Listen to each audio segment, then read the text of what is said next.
once, but my ass. I'm only four. Bonjour, Monsieur Pussycat. Cracking toast, Robert.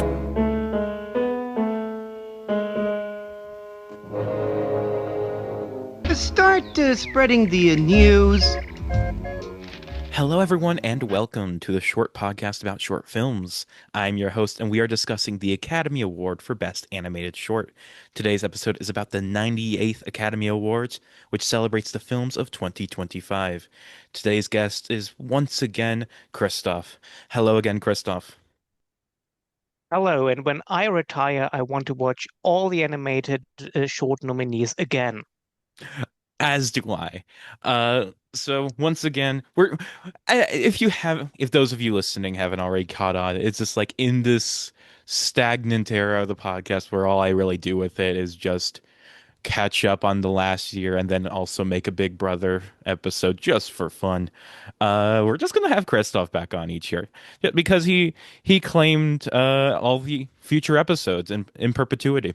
So I made a blood oath, so I have to stick to my word on that. But Christoph, Yeah, just tell she has us. no choice. I do have no choice. But Christoph, just tell us, how have you been since last year? I have been the same as I've been every year. I've been very eager to continue to force you to invite no one else but me. Even although I know you like Gordon more than you like me now, I will begrudgingly accept that, but Gordon will have no place here. Partly because he probably won't volunteer to do any Big Brother episodes. I was about to say, it's like, do I really like Gordon more than you? Because only one of you is an active participant in the Big Brother episodes. So, but So you heard and that. Fuck you, Gordon. it's not like Eliza Gordon's just gonna said, listen to fuck you, this. Gordon. But also and Although you there's also killed the Gordon, you canonically killed Gordon on yeah. televised, and he somehow came back. You haven't Although killed me yet. that's only in that canon, of course. It's just like, of course, all podcasts are fiction, even the ones that are real. Well, and so it's like in the True fiction of crime televised. podcasts aren't. True crime podcasts represent the truth and nothing but the truth. So help you God. Anyway, before we discuss the shorts, there is also the Best Animated Feature category at the Academy Awards. So, to be fair to them, Christoph, I will list off the names of the nominees for Best Animated Feature this year, and I want you to tell me in just one word what you think of them, or simply say you haven't seen it if you haven't seen it, even though I know you've seen them all. Are you ready? Are you sure I've seen them all? I thought you did, but now you're casting doubt. So we'll see. First is the winner, which is K-pop Demon Hunters. Fun. Number two is Arco. No. Three is Elio. Oh wait, I just confused Arco and Elio release. Arco, I haven't seen Arco yet. Arco is actually going to be theatrically released on Thursday this week, so I haven't seen that one. Elio, no. That was a lot more than one word, Christoph. Little Amelie, or the character of Rain. It was spiritually, it was spiritually one word. And I haven't watched Little Emily either, which gets theatrically released here in June. Again, a lot more than one word. Zootopia 2 is the final nominee. Well, haven't seen is more than one word also. Also, Zootopia 2. Hmm, that counts as a word. Okay. Uh, what a terrible way to start off this episode, and the episode will only get worse from here. Yeah. Our first nominee and the year's winner is The Girl Who Cried Pearls, directed by Chris Lavis and Maciek Szyrbowski. This is the second nomination and first win for the duo after 2007's Madame Tutli and the 39th nomination and seventh win for the National Film Board of Canada, their last nomination being for The Flying Sailor in 2022, and their last win being for The Danish Poet back in 2006, nearly 20 years ago. Last time we discussed Lavis and Szyrbowski, I ended my rundown of their career by saying that they were working on a new project and posting behind the scenes pictures and videos on their Instagram. Folks, This was that project. Not even I had expected that I would be talking about them again on this podcast, especially as reigning Oscar winners. And this film has its origins in the production of their last Oscar-nominated film, Madame Totally. While they were capturing Laurie Mahler's eyes for the film, and they had asked her to cry, the pearl necklace she was wearing broke and threw all the pearls to the floor as if she was crying the pearls. Get it? That was the impetus, but so much more needed to happen to make a film. A trend with Lavis and Cherboski is that they're filled to the brim with ideas for scenes and minutia, but when it comes to putting these ideas together to create a story, it can be hard to find what fits and find what to cut. They started with an image of a boy looking at a girl through a wall and her shoving the pearl she cries into said wall, but where do you go with that? And specifically, they've said that this story is one where they wanted it to, quote, make sense rather than be so surreal and left up to interpretation. Shabolsky said that a story will reject certain directions you want to go with it and inform you in its own way where it wants to go. And in that spirit, like on Totally Putly, a lot of the set design has come together from bits and pieces that the team has collected along the way. Some things are from when they were making Totally Putly, other things have been found just on the street or in random stores, other things are meticulously crafted for the film, and some things are genuinely just trash. Another Shabotsky quote, Montreal is a phenomenal city for garbage. The Girl Who Cried Pearls is a story told by a wealthy elderly man to his granddaughter. The story of a pearl she tried to steal, the story of him as a poor young boy in Montreal. The young boy stared through the wall at a family who lived next door and sees their daughter crying in the night, with her tears turning into pearls. While the boy falls in love with the girl, he also needs to make ends meet, so he steals the pearls she cries to sell at the local pawnbroker. While the boy falls in love with the girl, the pawnbroker keeps giving him dollars upon dollars, more money than the boy has ever seen. Will the boy's morals save him from a life of exploiting this girl? Will the pawnbroker have a change of heart? Will the girl learn of the boy's tricks? Is any of this real? Christoph, start us off. What did you think of today's winner? I really loved this one. It grew a lot on me on a rewatch. On my original watch, I was a bit middling on it because, well, as a general rule, I don't really like a lot of narration in my Oscar nominated in my animated shorts. Uh, and I kind of didn't get beyond my dislike for narration upon my original watch. This time, I kind of embraced it because the narration is such a big part of the film, and it is also integral to the film as a story told to the granddaughter. So I like this a lot more on a rewatch. I adore the animation. I love how this looks. I love how every single character looks unique rather than just a different human version of the same model. I love how this story has such a feel to it as if it was an ancient fairy tale handed down from generations. And um, upon this rewatch, I love how the film really changes upon rewatch because if you watch it for the first time, it's the story about the grandfather telling his granddaughter the story about the girl who cried pearls that he met when he was young. And upon a rewatch, it's the story telling his granddaughter the story how his entire fortune is basically based on fraud and defrauding a greedy pawnbroker.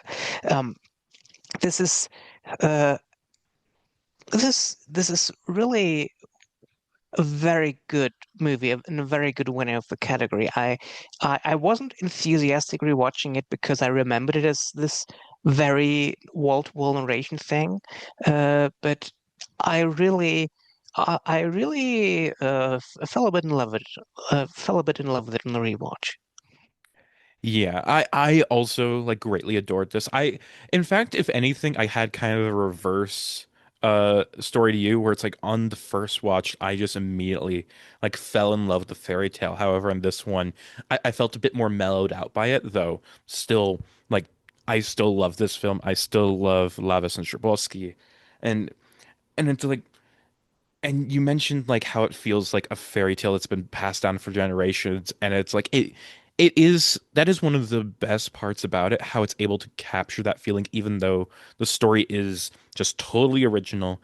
And I think a lot of that is simply because there is so much intricate craft here, like to the creation of this like in-depth world of like both the modern, like the room where he's telling the story, and just the gorgeous, like decrepit early 1900s Montreal, which it's just it's so like every little detail is so perfect. Like you could just go frame by frame looking at every little piece placed in each little nook and cranny, and it's just so perfect. Um, and I also just really love the difference between the modern scenes and the past scenes, especially in how like the modern scenes, like it's a lot more clear and the puppets are a lot more movement, of course, and that's the only place where you get the a like the mouths sync to the narration and the eyes having actual movement. And meanwhile, in the past scenes, it's like the mouths do not move at all, the eyes are painted on, and it's just like, and that's just such a great way to portray like the difference between the memory and the reality, the perhaps even the fiction from what's actually real in the story, because the ending, of course, puts the entire film into doubt. It's just like how much of this is actually real, was the girl even real? Well, and it's like there was this one great quote I saw in my research about how like like uh the creators, of course, like they specifically wanted to leave it up into interpretation, like even though I had said they wanted the story to more make sense than their other films, they still couldn't help but give you an ambiguous ending. Meanwhile, they were mentioning like looking at letterboxd reviews, and one person had wrote something like just yelling, it's like it's your grandmother, stupid, at the girl and who's getting told the story.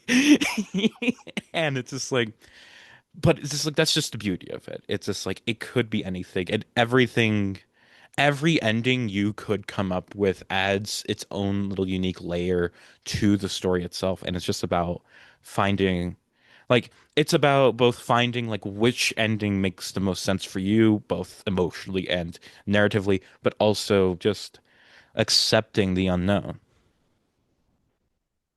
Yeah. And also, the girl is completely made up by a little boy who just wants to defraud a pawnbroker because Hmm. that's the right ending. That's a very German ending. But it's the correct one. This is the moral. I mean, also the pawnbroker. Any pawnbroker who accepts valuables from a small child is a crook who deserves whatever's coming to him. And he deserves to be defrauded out of everything he owns because he wanted to defraud a small child who probably, I mean, this guy didn't believe that a girl was crying pearls. This guy believed that this boy has been stealing those pearls somewhere. So, Hmm. and by accepting them from him and also defrauding him by giving him a lot less money than those pearls are actually worth, he deserves to be losing everything he owns by the end. Hmm. Well, yeah, But that's just me saying that. that is part of it. The greed of the pawnbroker as to get justly punished by the story itself. But then it's also like is there is still the question about whether the boy was knowingly trying to defraud the pawnbroker, or if like, Oh yes, he was. well, at the He end was. he This definitely was. Like the end, those pearls are definitely fake. But considering that the boy is now rich and just like like does like was did he have those pearls? Like were those pearls real that he was able to sell to them, or were they fake the whole time? Oh, they were fake the whole time. I mean, he's completely rich now, and every guy who's rich based this either on inheriting money or on defrauding others. Or And it's this is this, George Lucas, who just like he made a couple movies and then Disney gave him $1 billion for him. yeah, that's an outlier. That's what I always like to think about whenever people are like of course 99% of billionaires, like it's made on like the suffering of others, and it's made on like stepping on those who've helped you in order to get, and in a way George Lucas did the same thing. Like of course there's famously Marshall Lucas and everything, but at the same time it's just like he became a billionaire because he made a really successful movie and kind of scammed the corporations and giving him more money than he should by getting like all the merchandising rights and everything. And then of course Disney giving him $1 billion for all the rights to Star Wars. And it's just like that's the true American dream, you know?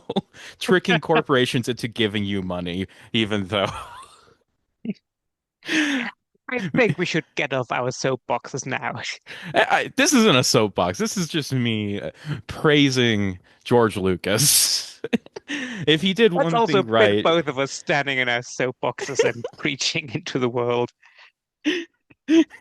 that's what podcasts are for. That is true. But actually, you know what? This kind of is the George Lucas story. It's about it's about profiting off of plastic. You know, Yeah, I didn't picture it like that, but you're completely right. The the Girl Who girl who Cried cried Pearls, pearls, the George subtitles A Lucas Star Wars Origin Story. Star Wars story.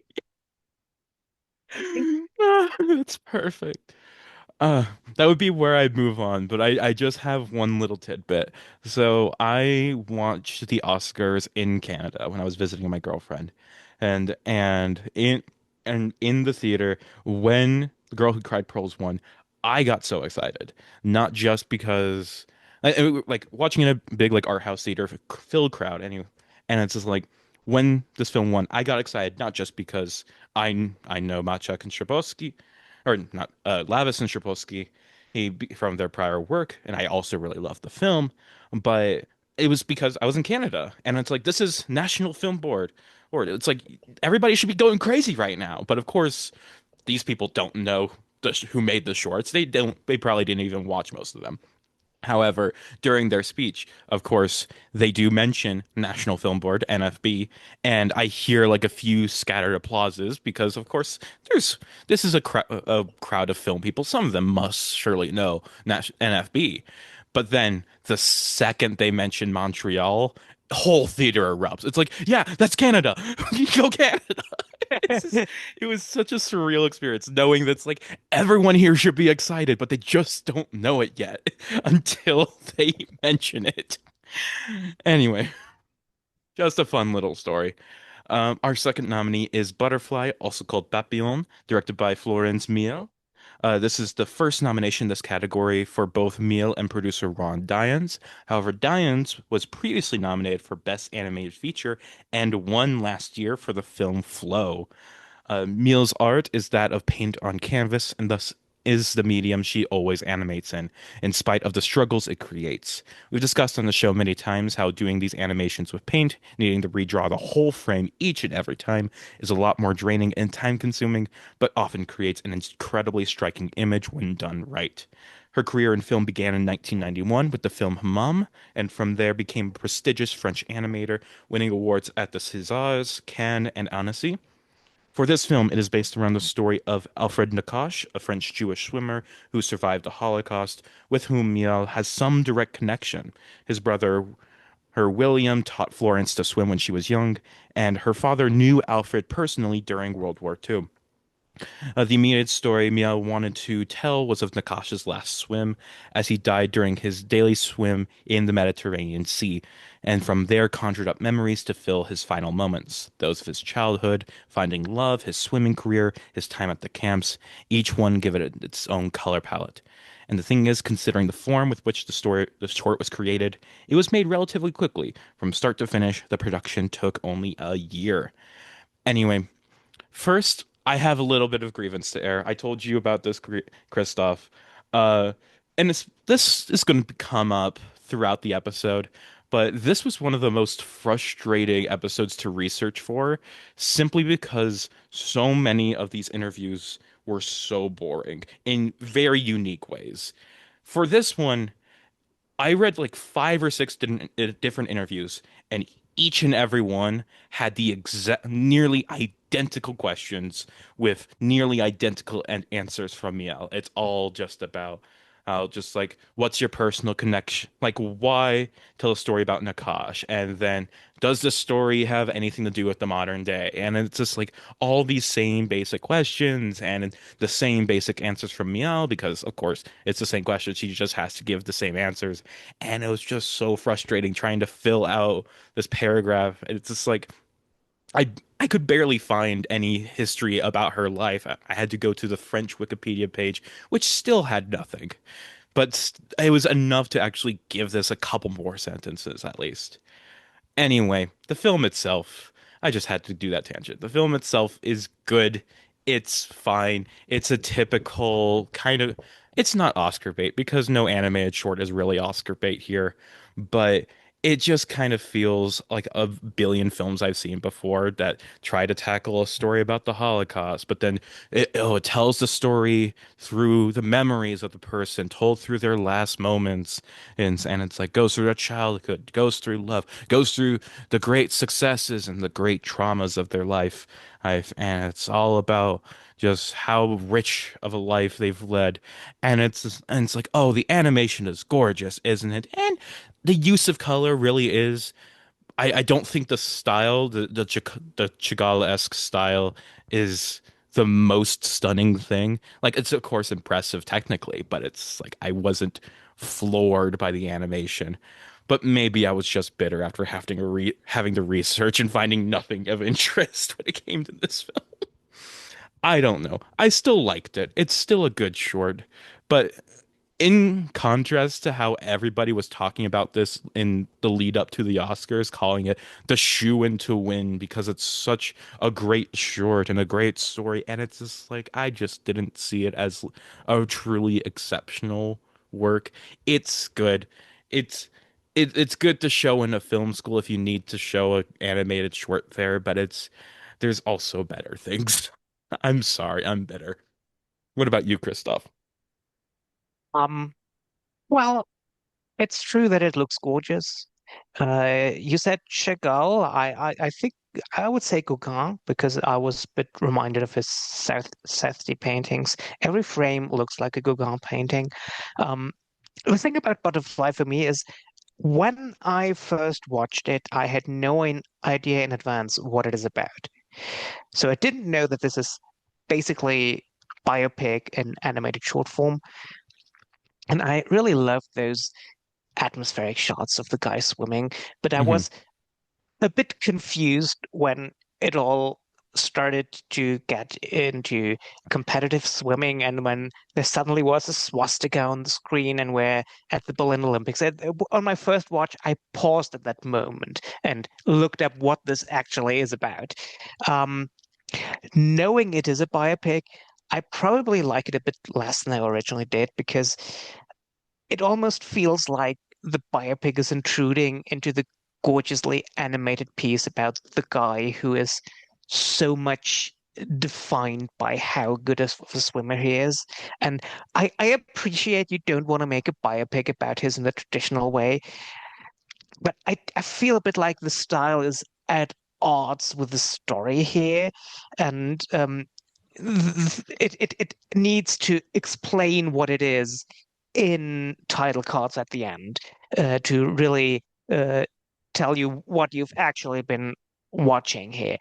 Um, so I just don't think that this is the right way to tell the story as much as I appreciate the way appreciate that we're not doing it the normal way.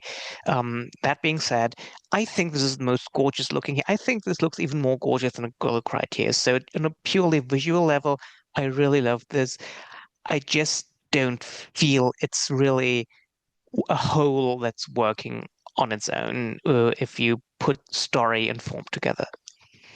I had the same experience when watching it in terms of like not fully grasping what it was about. In fact, like I my first thought was like because the way it shows that Alfred is Jewish is by giving him like a kind of dark red, almost brownish skin tone, and it's just like and I just assumed that it's like, oh, okay, this is about a black swimmer. and it's about the racism he faces.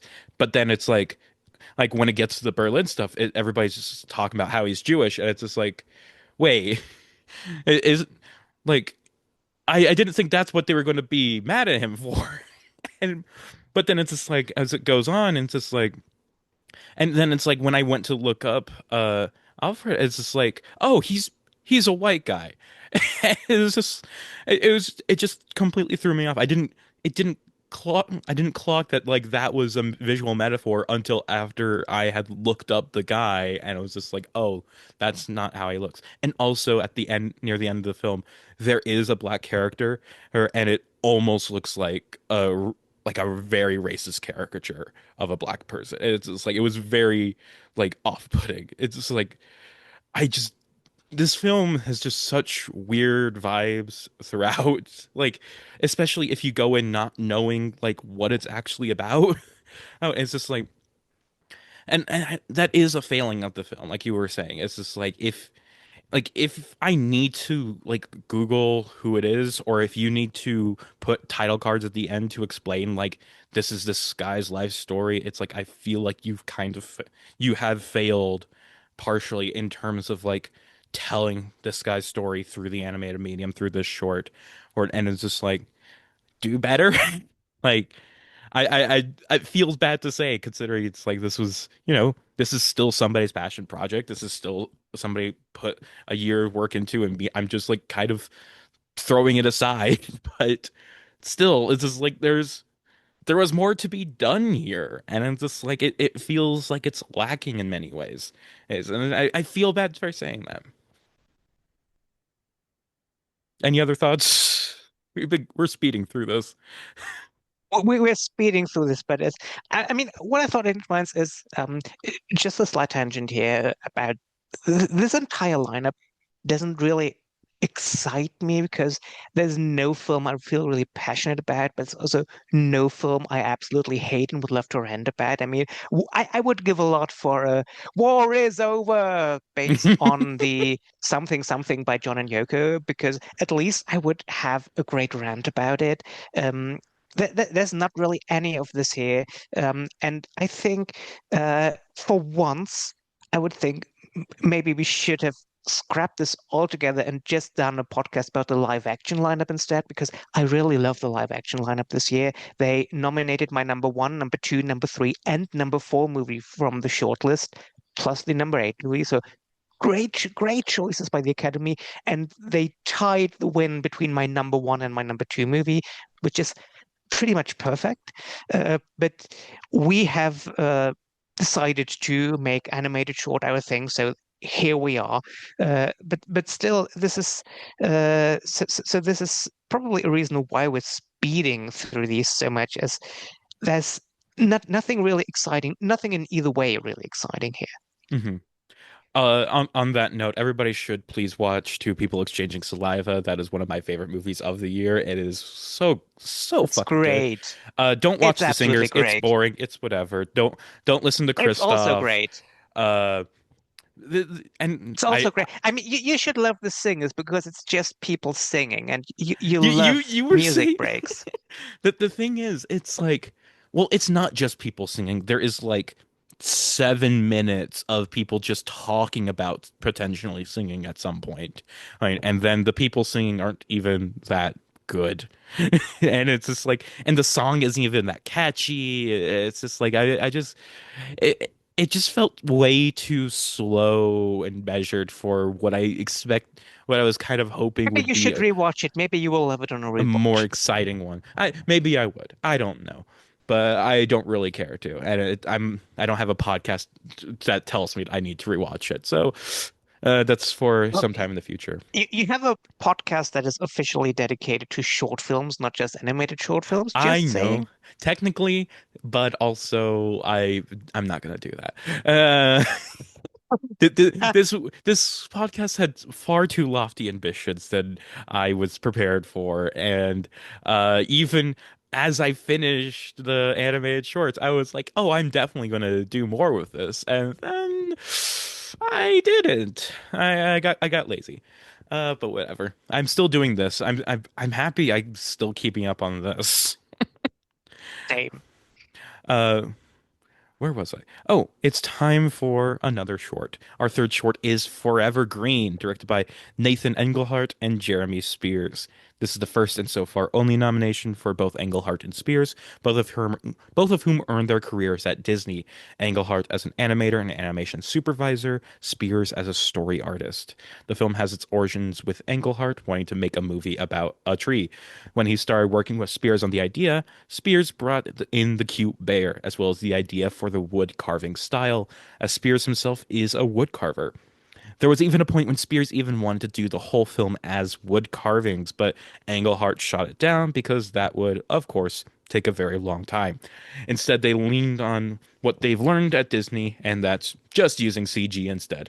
And every material in the film uses wood as a base inspiration. Snow is wood shavings, the crows are burnt wood, etc., etc. I would also be remiss if I didn't mention the heavy influence of Christianity on this film, as in each of the interviews I read, a good three-quarters of each of them were just talking about how their faith impacted them and the film, and it was truly miserable trying to read through all that, looking for just tidbits about the animation. I'll spare you, listeners. Forevergreen begins with the bear cub alone in the snow. When the bear nearly dies, it's saved by a friendly tree who starts to raise the cub. However, when the bear is older, it finds a bag of chips, which it tries and wants to leave the tree to get more. But the but the tree insists that it stays, and no matter how hard it tries it to force the bear to stay, the bear just lashes out and leaves anyway. The bear follows the crows to a human campsite, which he raids, but in the process, the bear accidentally starts a wildfire. The tree then nobly sacrifices itself for the selfish bear, even though the bear is evil for wanting things. However, from the corpse of the tree, a sapling emerges, which the bear nurtures to grow, and the film ends with the bear having a cub of its own. Christoph, what did you think of Forever Green? Um, well, first of all, the this is the only short in the lineup which is aimed at children, I Hmm. would say. Um, You Could Argue the Pearl, the girl who cried pearls, is also aimed at children because it's literally a grandfather telling a story to a granddaughter. But I would say that's a movie that's aimed at all audiences. I cannot imagine an adult person watching Forever Green except for two circumstances. Number one, you're watching it with a child, and number two, they are doofuses like us who are just watching Oscar-nominated movies. Um, that being said, when you told me that this is basically a Christian movie, a lot of things made sense because it explains how why it is so heavy-handed with its messaging, how this basic the message being don't follow temptation because temptation is evil. Um, Hmm. so this this is what it's telling. Um, and it's not very subtle. It's cute. It looks cute.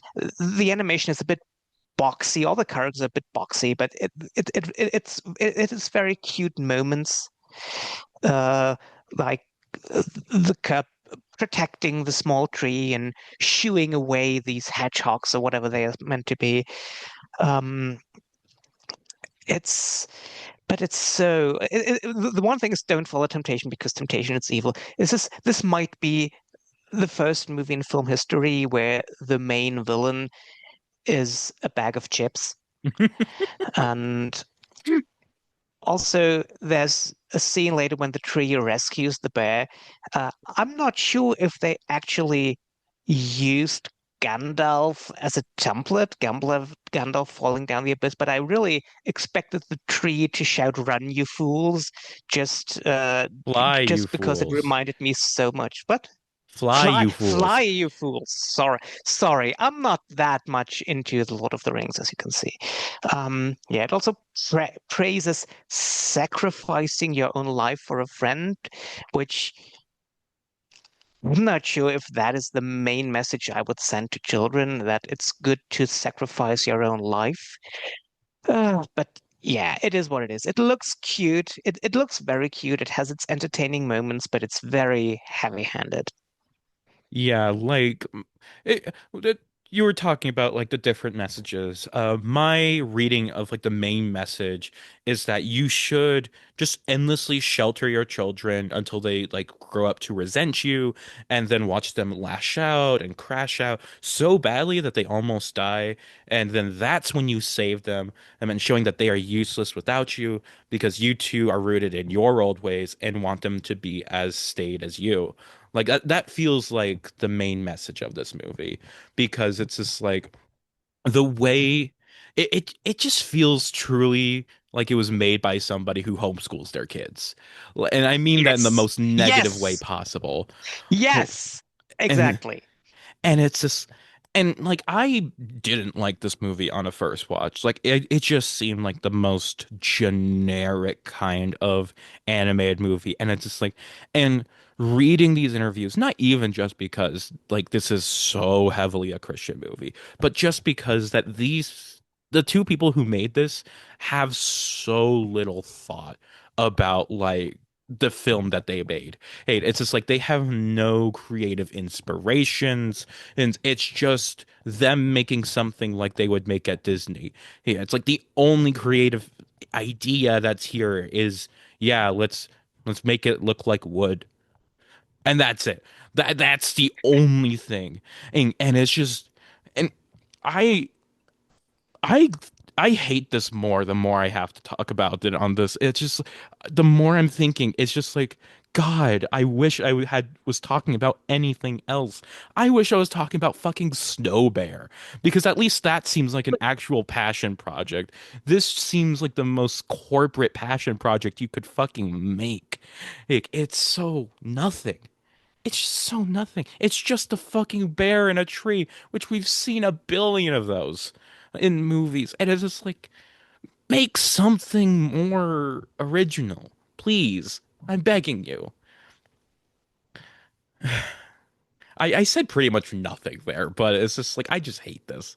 I, I and have one more thing to add, and this I is have one more thing basically as well, but you something. go first.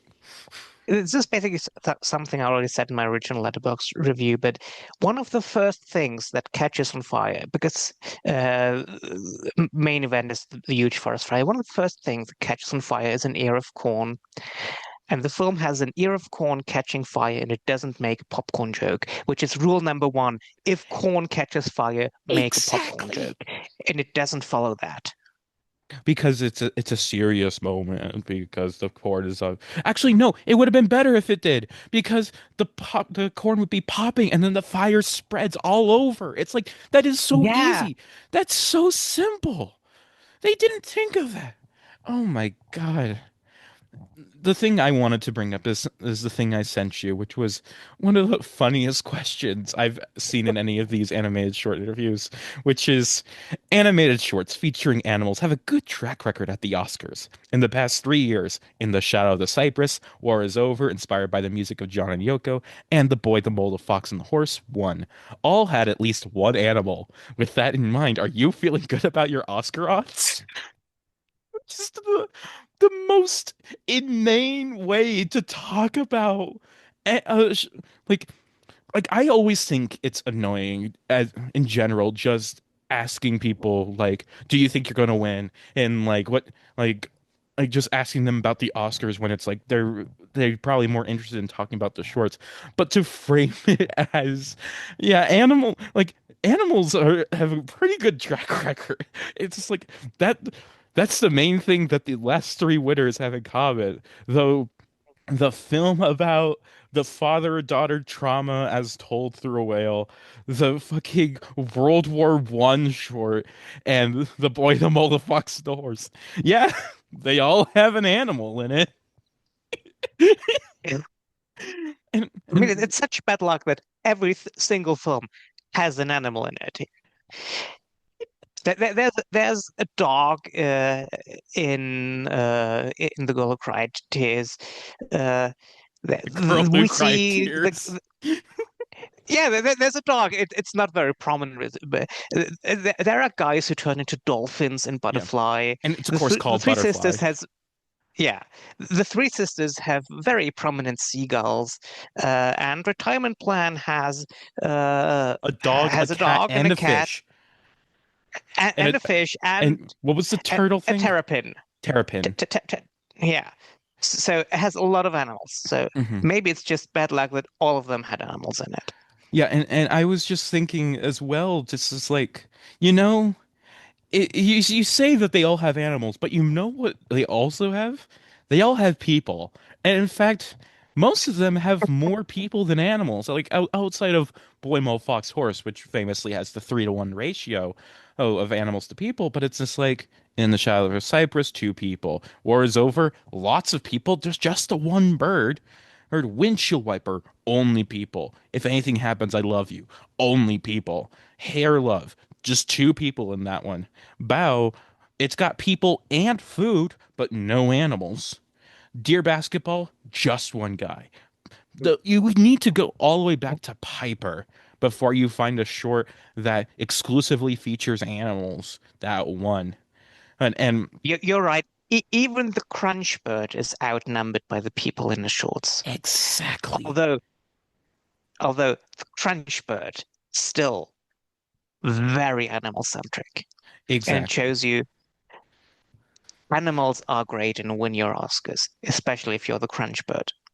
And if you think about it, it's like the Crunchbird and In the Shadow of the Cypress have a lot in common because they both feature, Basically the same movie. yeah, they both feature two people and an animal, although you have to kind of ignore the shopkeeper and Crunchbird, but we will for this case.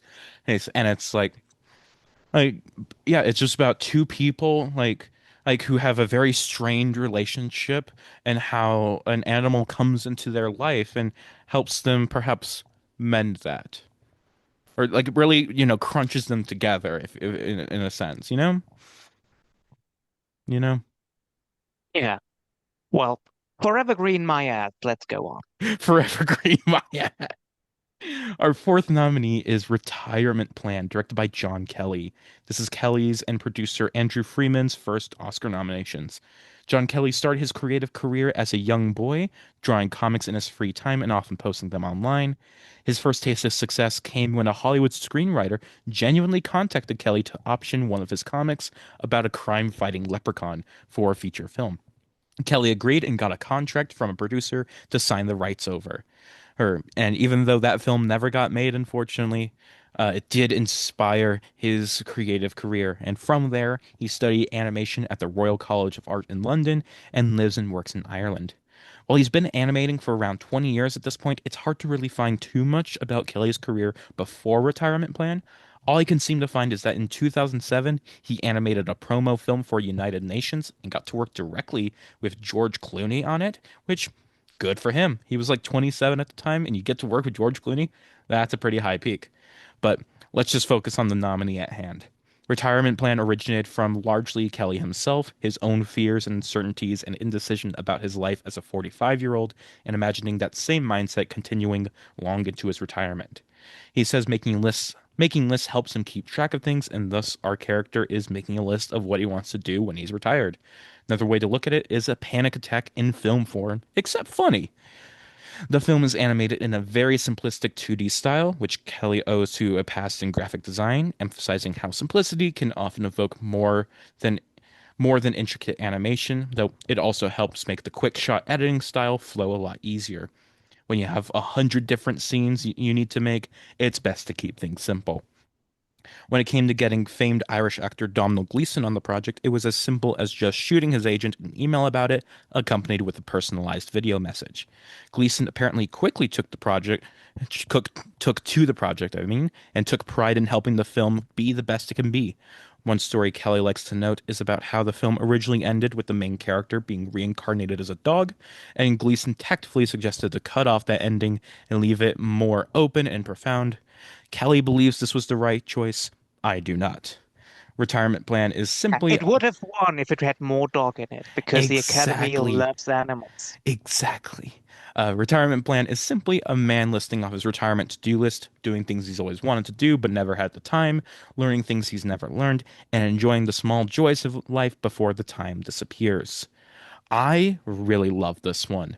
I think the very simplistic 2D style is so perfect for this. It adds a lot of really good subtle comedy to this short. Like there is a point where the only thing in a shot is just him turning a potato slightly, and for some reason that got me to laugh.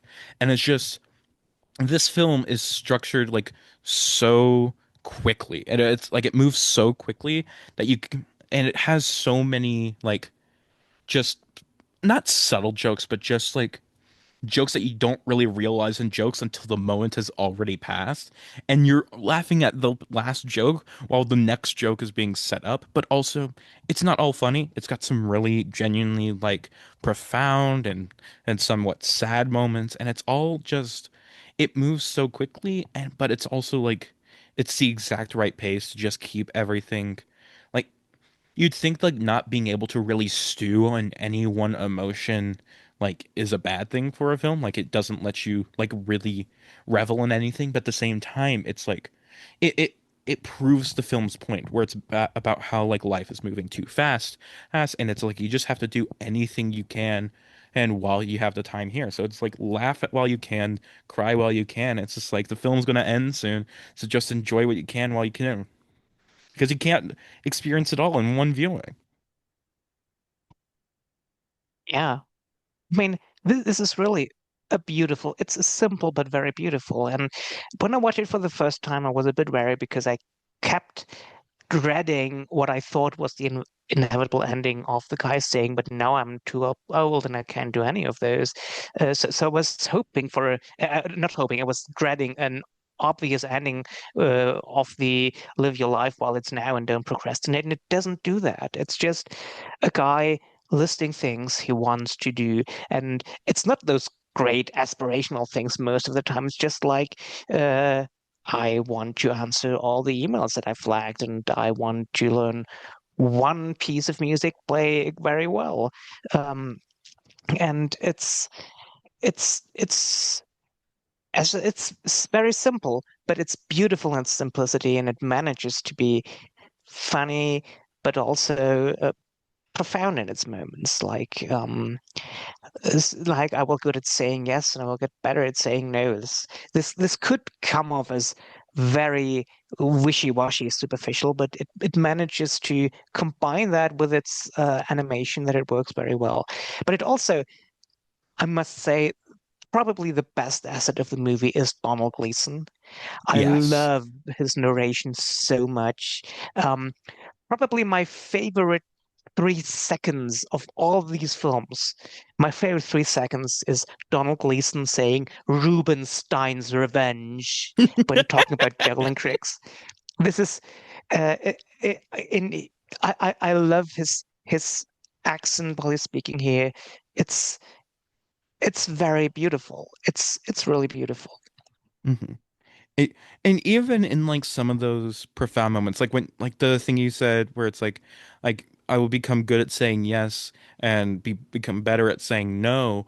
Like It's about participating in it's an an orgy. orgy that he's in. It's just like it's the swingers, and it's just like even those profound moments still have those little bits of comedy in them, and it's like um and of course, like on Domhnall Gleeman's narration, I think my favorite part was I think it was during the paragliding scene. And I don't even remember what he's shouting, but like him shouting through the wind and everything. Or I think maybe it was just like, I will learn to paraglide or whatever. And it's just like, but God, yeah, his vocal performance just really enhances a lot of the comedy. And it's like it's such a nuanced little narration performance, but it's just like every note just hits it so perfectly. And you can tell, like I mentioned, that Donald Gleason was just so passionate about this little project. And it's just like and it was so good that he was able like he responded and he just dove into it. It was just like he was clearly like so many people like all these people coming together and just like wanting to make something great and they really did. So watching this, Donald Gleason didn't exactly strike someone as someone who would be a great narrator, but I don't want anyone else but him to narrate this. He's perfect. Yeah. And actually there was one tidbit I didn't include in this, but it's like apparently I think it was probably in the video message that he made for Donald Gleason, or maybe what their first meeting. And it's like, what was his name? John Kelly. He recorded like the temp track for the narration, like when he came to Domhnall, it's just like I sound like a boring priest from Father Ted. It's just like I need you to come like liven this up a bit, and it's just like it's just a cute little line. Anyway, I mean, this is the second favorite thing that Donald Gleason ever did. And do you know what the best thing Donald Gleason ever did is? I have many guesses, but I want you to just tell me the answer. I do think there was an award show where he and his father were both nominated for Best Supporting Actor for the same thing. And Brandon Gleeson won, but he couldn't attend. So Donald accepted the award on his behalf. And it's the most hilarious thing that ever happened on any award show ever. Do you know the clip? I'm pretty sure I've seen that clip before, though I don't remember specifics about it, but I remember like yeah, it was a pretty funny clip. Yeah, it's really fun. Also because you can tell he was probably a bit drunk. And when he later on the same evening, he accepted a second award on behalf of Tom Hardy. He was even drunker, and it gets just funnier there. So Donald Gleason accepting awards. I think the speech for his eh, for his father was, "Thank you for giving this award to my fucking dad." It's really it's really great. I I will probably find that clip again and watch it again after this recording. Anyway, let's move on to our fifth and final nominee, which is The Three Sisters, directed by Konstantin Bronzit, originally credited as Timur Kognov. This is Kognov's third nomination after Lavatory Love Story and We Can't Live Without Cosmos, and he is still looking for his first win. Similarly to Lavis and Shabosky, the inspiration for this film came with his last Oscar nomination, as on his flight back from the Oscars, where he lost for Cosmos, Bronzy talked with fellow animator Dmitry Vysotsky, who pitched the idea for this: three women living alone on the island, and until a man rocks the boat. It took 2 whole years of pondering the idea before coming up with a fully formed concept, and another 6 years to actually make the damn thing. As Bronzeit says, "Alas, I am a slow-thinking director." However, when it came to the pseudonym, it was a way he wanted to remove preconceived notions about his work, let people go in with neutral mind. However, the struggle came when trying to actually get it seen. Rejection after rejection after rejection came, which he could handle, yes, but it was certainly not what he was used to. But still, the film got into some festivals, and at those festivals still won some awards, hence how it got the Oscar qualification, where the big reveal was made. The Three Sisters is about, well, three sisters who live on a remote, lonely island in the sea. After a skirmish with seagulls, they lose all their money and must unfortunately put one of their homes up for rent. On Monday, a mysterious sailor arrives to rent the home. On Tuesday, one sister hangs the sailor's clothes out to dry and even irons them for him, while another serves him tea. Wednesday sees the third sister light his pipe and go on a boat ride with him. Thursday sees the sailor find the sister's lost money and having a great celebration. The weekend sees everything fall apart. Christoph, what did you think of our final nominee? That's so much fun. This is the most pure and unadulterated fun you could have with any of these five nominees. Um, it's not a deep message anywhere. It's just these three old spinsters who suddenly become horny for this one stinky guy and then fight with each other and celebrate with him, then fight with each other again, and then realize he's gone. And then at the end, three new guys appear. So maybe there's one guy for each of these horny old spinsters. And I enjoy it. I love the humor in it. It has a lot of little jokes that I like. It's fun. I love the Louis Brooks hairstyle the tall one has.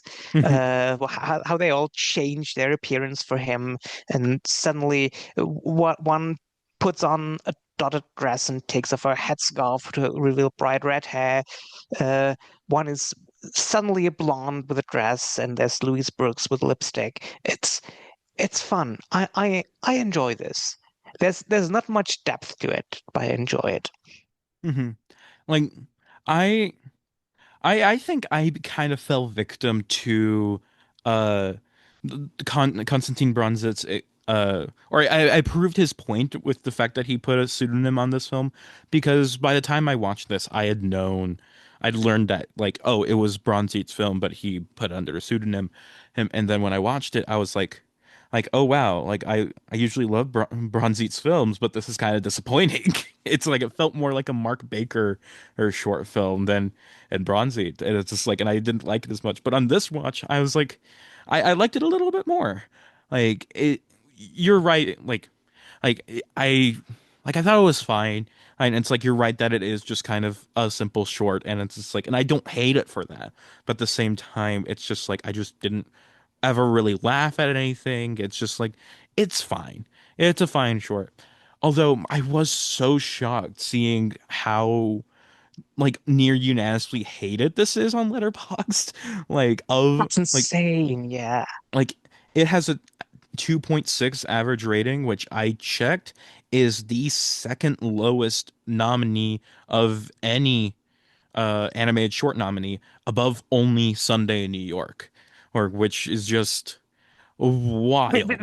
It's insane that this is below the Chub Chaps. It's insane that it's below Crunchbird. It's really, and I, full honesty, after I have this sitting on a 4-star rating, and when I rewatched this, I thought 4 stars is a bit generous for what this is. I should lower it to 3.5. I'm not gonna do it because I don't want to contribute to making the rating even lower, even although in my heart it's 3.5 stars rather than 4 stars. It's insane how much people hate this. Why do they hate such? Why do people hate a fun time? Like what I can understand why people hate it. It's because that it's a bit misogynistic, playing into tropes, how it's just like, oh, these three women are living by themselves, and then a man Yeah. enters in their life, and they all have to change how they look and act for him. And it's just like I get that, but also I don't know. It's not a film that is saying like, oh, all women are going to just fall head over heels for a man. But it's just like and it's like the film is very clearly set up. It's like these three women are isolated essentially on this island. Like they get their like regular shipment or whatever. Her and it's also but you could also even read this film as like they are kind of like trying to seduce the guy in order to keep him on the island so that they can like keep raking in money from him so they can keep paying for food and everything. And it's just like it's three sisters in these dire times trying their best to who get through. Oh, and it's like I think it's a bit reductive to just like kind of write it off as like misogynistic. But I do also just understand why people would think that. I think people whose main takeaway is that this is misogynistic fall into the trap of uh, lending meaning to something that isn't supposed to have meaning. It's just uh, it might come from a misogynistic mindset, but it's not misogynistic to its core. It's just a fun time about about old spinsters getting horny for a stinky guy. Just when one faints after she's smelling him or smelling his clothes that she's washing, then that's just a laugh out loud moment for me, which told me that this is just innocent fun. Don't try to find a meaning in it that isn't really there. Hmm. Although it's like I will say the best and worst part about this movie is in the sailor himself. The best part Yeah. is the noise he makes every minute or so. The worst part is that he's just not that hot. Like he's like He is. He he's definitely is.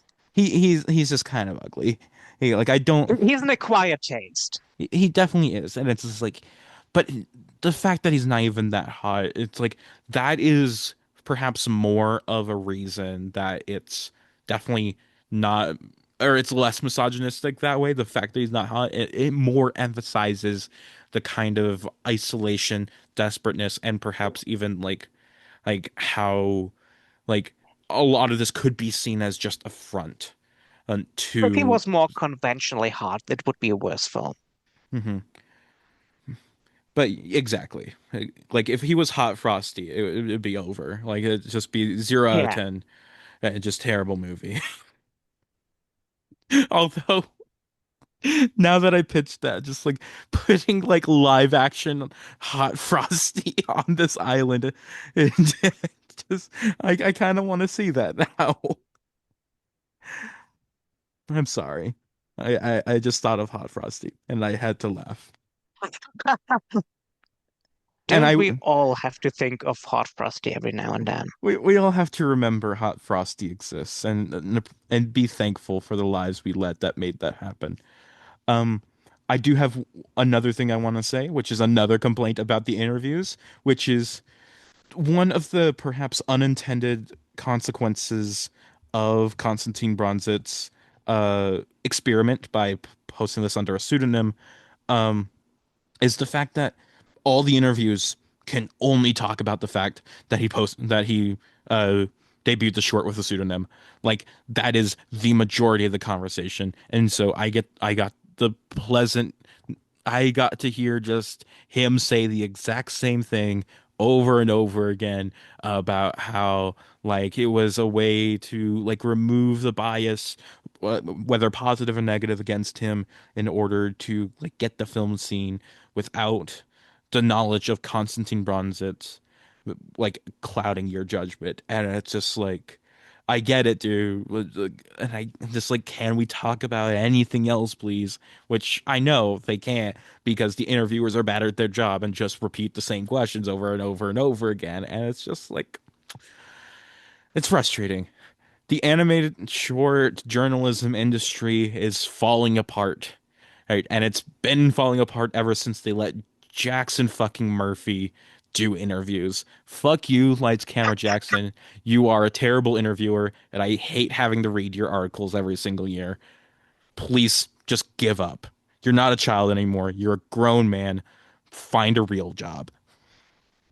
Well, Jackson Murphy, I don't know who you are and just want to tell you because I don't know who you are. I don't know if I agree with Eliza or not. I'm very neutral on you because I have no fucking clue that you even exist. I feel like you have to know who he is because he was like like a famous, maybe infamous child film critic of his day, and he had some like uh of clips go viral of like I love like he would never pronounce Denis Villeneuve's name correctly. He would always say Dennis Villeneuve, and then his his Doctor Strange review went viral too because he started with if doctor, give me the news. I got a bad case of Doctor Strange, and it's just like, what the fuck is this guy doing? And he has the weirdest takes too. Like his favorite director is what was it? Like John Lee Hancock, the guy who made like The Blind Blind Side? Side, The Wow. Founder, that fucking Jared Leto movie that almost got him another Oscar nomination with the Denzel Washington one. I forget what it's called. Um, but yeah, like that's his favorite director. Uh, Interesting. yeah, like I I hate him When I so say much. interesting, I do not mean interesting.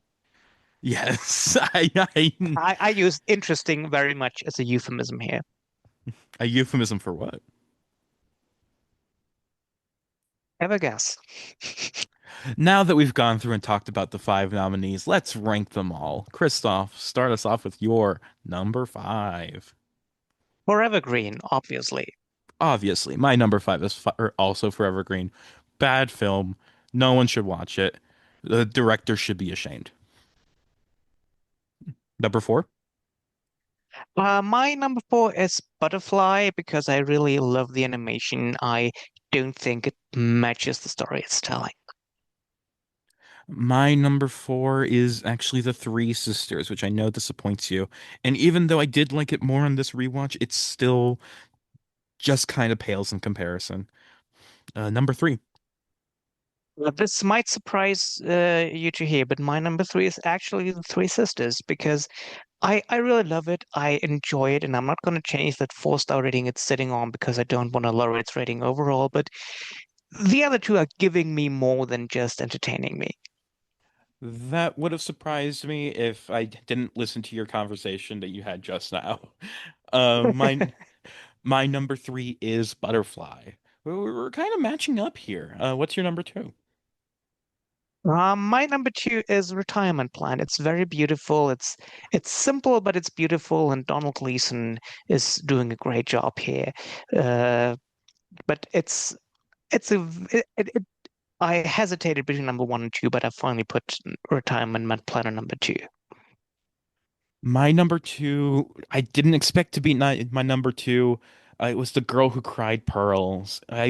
It was my easy favorite of the bunch going into this episode, but like just kind of falling a little bit out of love with like losing a bit of that romantic, like the romanticism I had for it before. It's just like, it. I still, of course, love it. It's still gorgeous. I still love the story, but it's just not as good as my number one. I'm so excited to find out what your number one is going to be. My number one is going to be My number one is going to be The Girl Who Cried Pearls, which I did not expect to put there because before this rewatch, it was probably my number three behind Three Sisters and Retirement Plan. But I love this so much more on the rewatch. I found it so richer thematically, more layered once you know the ending. Even though the ending isn't really that much of a surprise, it's just a beautiful looking film with a very rich story. And I must say the Academy got it right from this crop of films. They definitely picked the right winner for me. Most of what you just said could be applied to what my feelings on the retirement plan, because it's like it also was my number three and jumped up to another one on the rewatch. It's like a rewatch kind of revealed a lot more depth and interesting aspects to the short where I had otherwise it was a lot more simpler. I think it's gorgeous to watch. It has so much layered emotion in there, and even though I originally thought the Academy got it right, now I think they got it wrong. I think Retirement Plan should have won here. Even though, again, I love Lavis and Shabowski. I'm very happy that they're Oscar winners. I'm happy that they won while I was in Canada. But, you know, I I now am more of a fan of the Irish, and John Kelly should be an Oscar winner. But we should have just given the win to Lavis and Shabowski back for Madame Tutli Putli instead, because I think pretty sure that lost to Peter and the Wolf, and that is one of the worst winners, and I hate that movie. Anyway, before we end our show, are there any final words you'd like to share, Christoph, or anything you'd like to promote? Just want to promote Donald Gleason saying Rubenstein's Revenge. You should have put a clip of that at the end. This isn't the other show. I will not do that. You I, you I cannot tried to guilt me into bully you doing it like into Gordon this. does. I tried to bully you into this, but I realize I can't do so. Just watch Retirement Plan and enjoy Donald Gleason saying Rubenstein's Revenge. You all should watch a Retirement Plan. It is free on YouTube. But yeah, it's like Gordon can make me put audio tracks below things. Gordon can make me he end an episode with the cheese riddle, but you cannot make me get a clip of Rubenstein's Revenge and put that in here. I Anyway, have no power here. you don't. You truly don't. Even though I said I made a blood oath to you to make you for the forever guest on this show. But thank you, Christoph, for coming on the show once again. And thank you, listener, for tuning in, if there even is anybody out there. This has been the short podcast about short films. Until next time, goodbye.